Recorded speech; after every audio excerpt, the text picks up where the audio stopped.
So what I want to do today is to just draw out a little bit from what your textbook goes over and look a little bit at the legacy of colonialism in Latin America.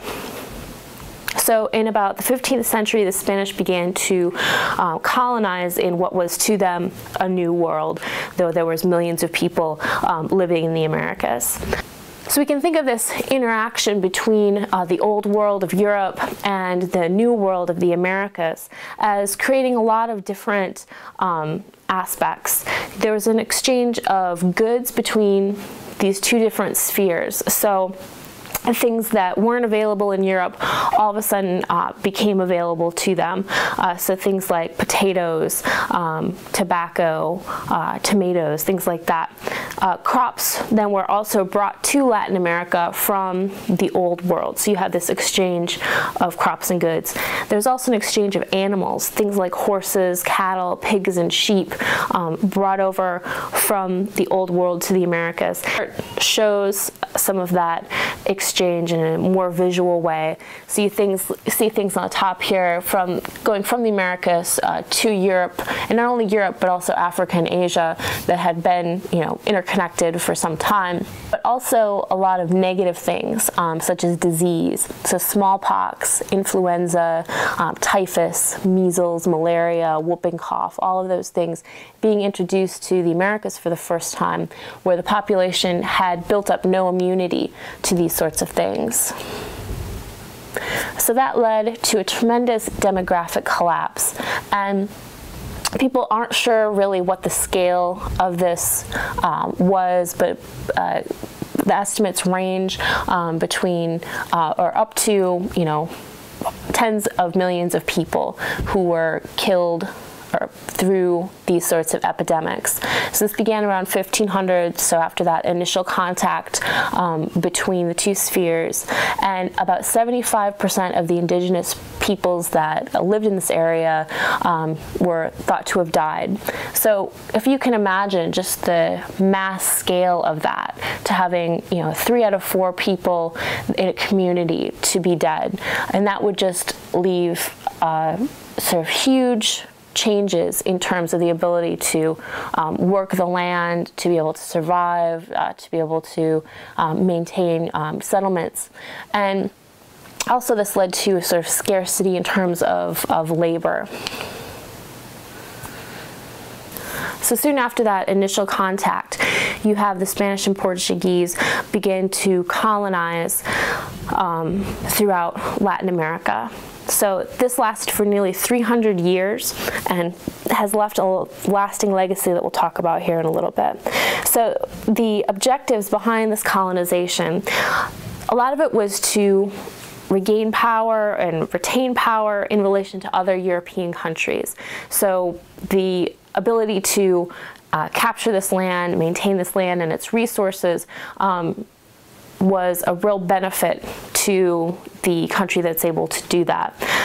Also, another benefit was to convert the indigenous population to Roman Catholicism from the polytheistic religions that they were practicing, polytheistic, multiple gods. So the land was appropriated for colonial commercial interests. And then the Spanish developed what's called the encomienda system of land distribution. And you see aspects of that yet today, and we'll talk about that a little bit later on. This map shows some of these relationships, and it's in the world scale, so we'll likely see it again throughout the quarter as we talk about the other parts of the world that this map impacts.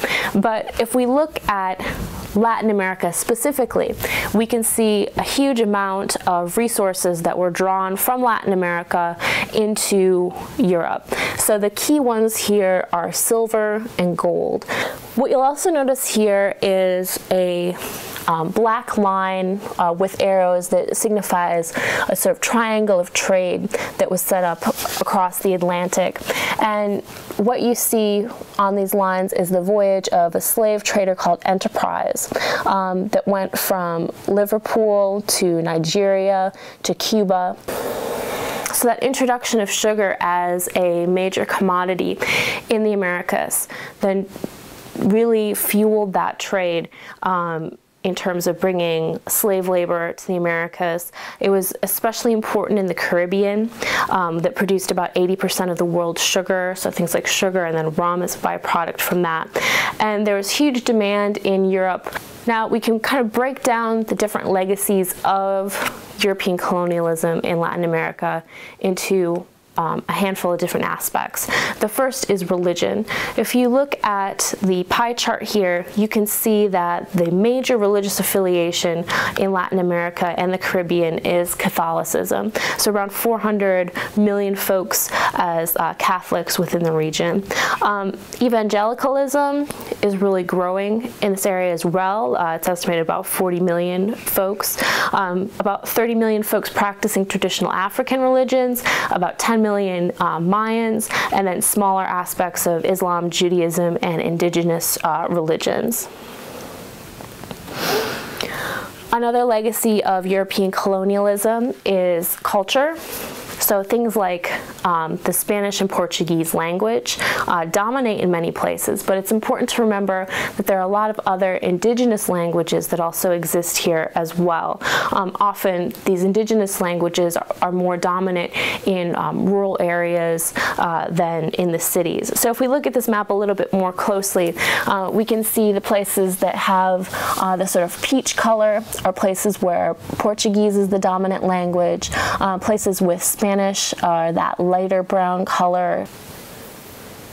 Another legacy of European colonialism is the imprint of Latin cultural attributes, so cultural attributes from Spain, Portugal.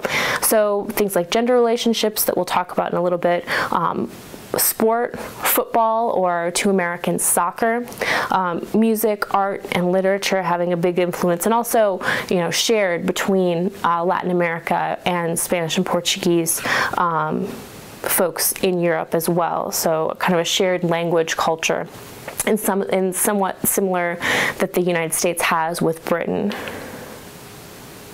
Here's an example of looking at gender relations a little bit more closely. In Latin America, gender relationships tend to be strongly patriarchal. And so patriarchy is a system of society or government in which men hold the power and women are largely excluded from it.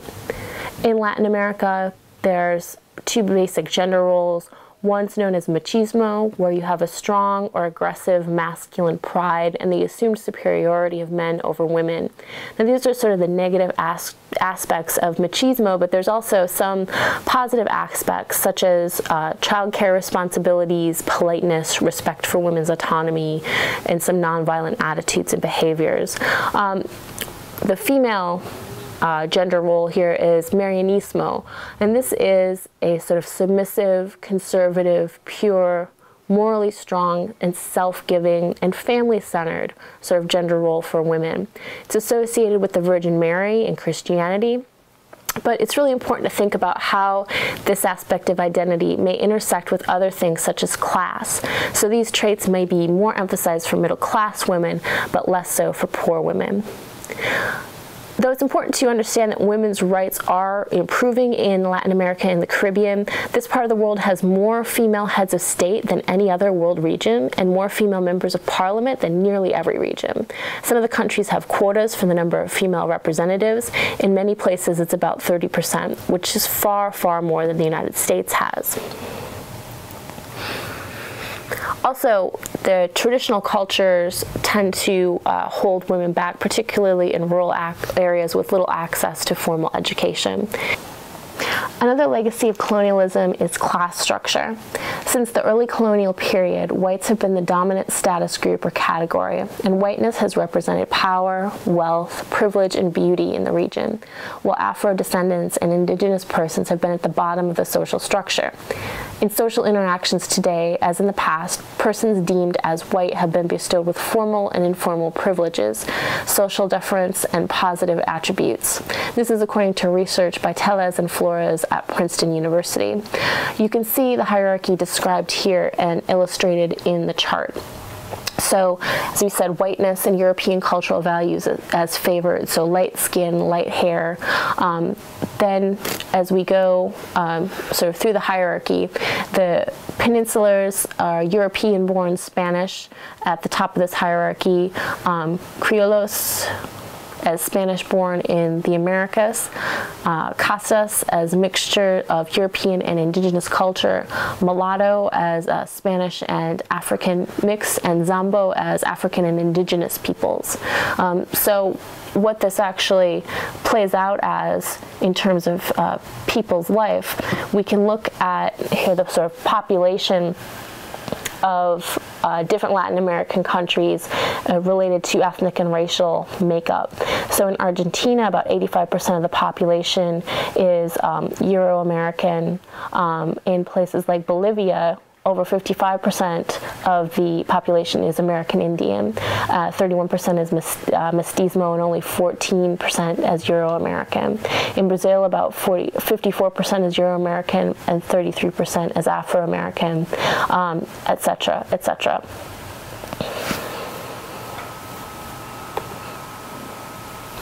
And how this is played out for folks is that Amerindians and blacks are really overrepresented among the poor in Latin America. So inequality is running through these lines of hierarchy that we see. We see tremendous contrasts in terms of income and also the availability of services to folks based on racial identity. Some statistics from 2002 looked at black or mixed Brazilians as representing about 45% of the population, and with that, nearly 2/3 of black Brazilians live below the poverty line and are more likely to be unemployed and earn less. As one goes up in the education system, there are fewer and fewer black faces, and only 2% of members of Congress are black, and no top members of government. The example you see on the bottom here in this picture is Evo Morales was the first indigenous president of Bolivia. And this was only a fairly recent occurrence when, as we heard earlier, 55% of the population was indigenous folks. Now I'm going to just touch on this briefly. Chris is going to talk about this a little bit more.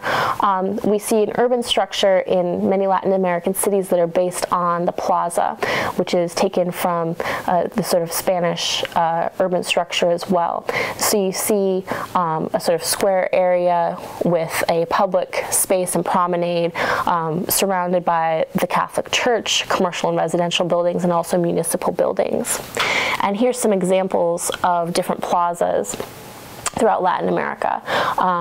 El Plaza Zocalo in Mexico City, Plaza de Mayo in Buenos Aires, and Plaza Mejor in Lima, Peru. You see very similar attributes across these. So this big public space, cathedrals around it, municipal buildings around it.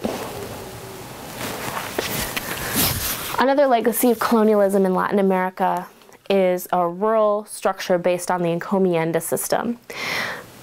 With the encomienda system, the Spanish granted large areas of land to nobles, soldiers, or the church. These were called latifundias, so these were the large estates.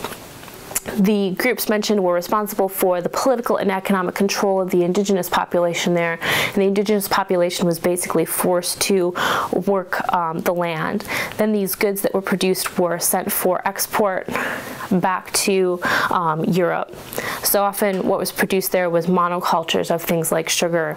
There was also haciendas that produced for the domestic market, so things like olives and wheat for consumption for folks working in the mines, for folks that were in the church missions or in the cities.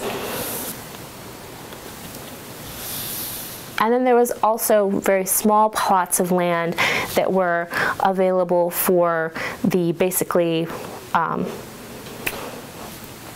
then in this feudal system where the indigenous folks worked as slave labor, they were given a small plot of land or a mini fundio for personal production. And we see some of the same structure in place today in Latin American rural areas. And here's a photo that gives an example of one of these small plots where people are producing for their own subsistence.